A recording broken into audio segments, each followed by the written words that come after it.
Bismillah, Assalamualaikum warahmatullahi wabarakatuh.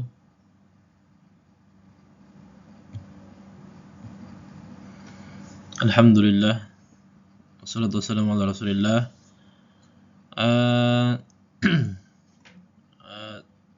Salam sejahtera untuk kita semua, Bapak Ibu, untuk pertemuan mata pelajaran pada hari ini, PKN kelas 10 khususnya, berjudul Demokrasi dan Partisipasi Warga Negara dalam Kehidupan Berbangsa dan Bernegara.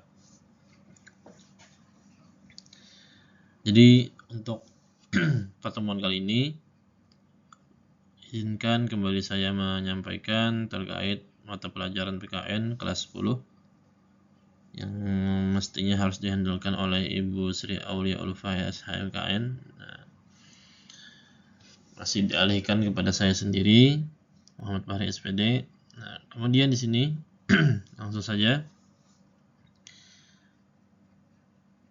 Tujuan pembelajaran kita adalah untuk pada kali ini yaitu memahami pengertian demokrasi, menjelaskan prinsip-prinsip demokrasi, mengidentifikasi bentuk partisipasi warga negara, menumbuhkan sikap demokratis dalam kehidupan sehari-hari.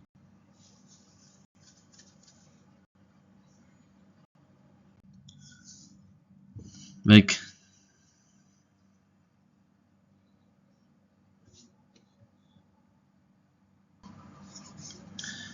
Pengertian demokrasi di sini adalah yang pertama, demokrasi berasal dari bahasa Yunani. Demos artinya rakyat, kratos artinya adalah sama dengan kekuasaan. Itu bahasa dari bahasa Yunani. Pengertian demokrasi, sistem pemerintahan yang memberikan kekuasaan tertinggi kepada rakyat untuk menentukan kebijakan negara secara langsung maupun melalui wakil yang dipilih. Itulah sistem-sistem untuk kepemilihan dalam kekuasaan dan lain sebagainya. Ciri utama demokrasi adalah yang pertama, kedaulatan rakyat.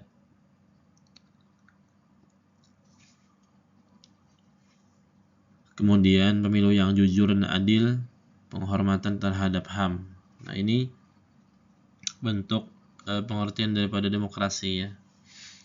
Jadi diambil daripada bahasa Yunani yang asal katanya adalah demos dan kratos. Oke, baik. Dan di sini adalah sejarah demokrasi di Indonesia, negara kita sendiri. Yang pertama adalah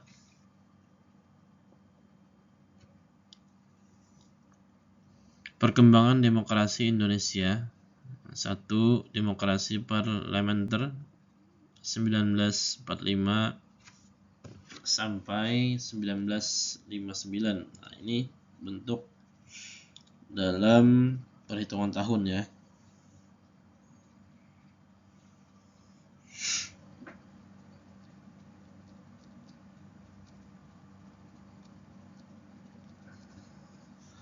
Kurang lebih dari 1945 sampai 1559 ini kurang lebih 14 tahunan lah perhitungannya. Nah, kemudian berlanjut di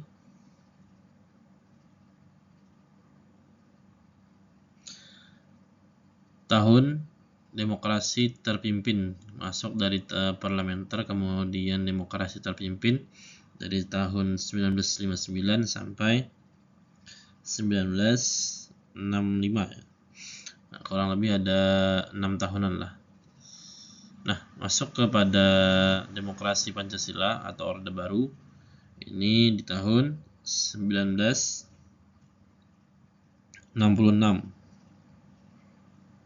Nah, 1966 sampai 1998,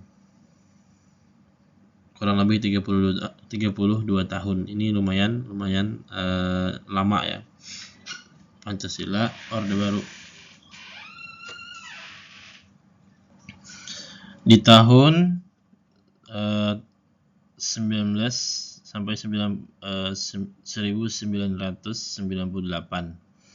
Nah, dari tahun demokrasi reformasi dari tahun 1998 sampai sekarang tuh masuk dari kurang lebih 28 tahun ya, sampai sekarang sampai 2026. Nah, jadi tersusunlah hal-hal yang demikian tersebut ya. Tujuan demokrasi apa? Ya, tujuannya adalah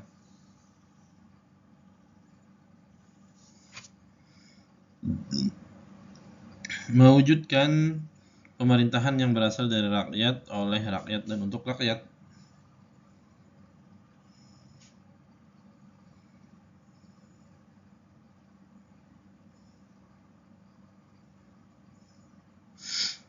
Kemudian prinsip-prinsip dari demokrasi prinsipnya adalah kedaulatan rakyat, persamaan kedudukan di depan umum, kemudian kebebasan berpendapat, pemilihan umum yang bebas, pengakuan hak-hak minoritas, pemerintahan berdasarkan konstitusi, makna setiap warga negara memiliki hak dan kesempatan yang sama.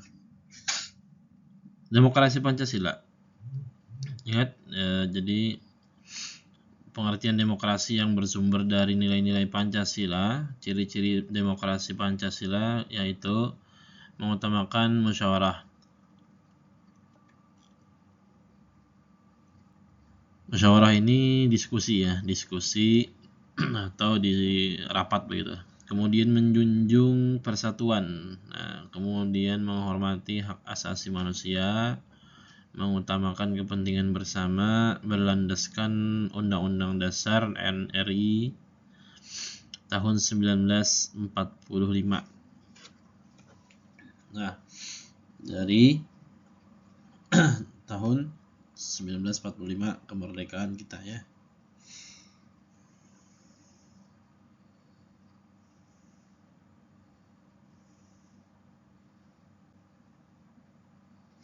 Oke. Jadi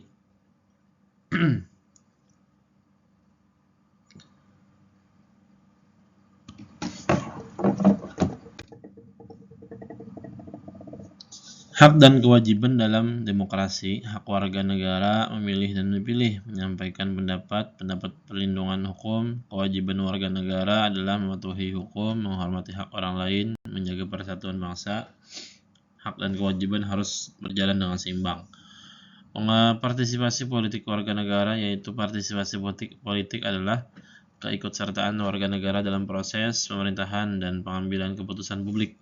Contoh, mengikuti pemilu, menyampaikan aspirasi, mengikuti organisasi masyarakat, menghadiri musyawarah warga.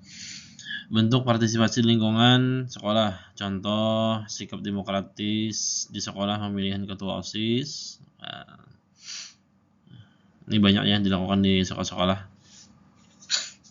Musyawarah kelas, kemudian menghargai pendapat teman, aktif dalam organisasi sekolah, menjalankan aturan sekolah, kemudian manfaat, melatih tanggung jawab dan kepemimpinan.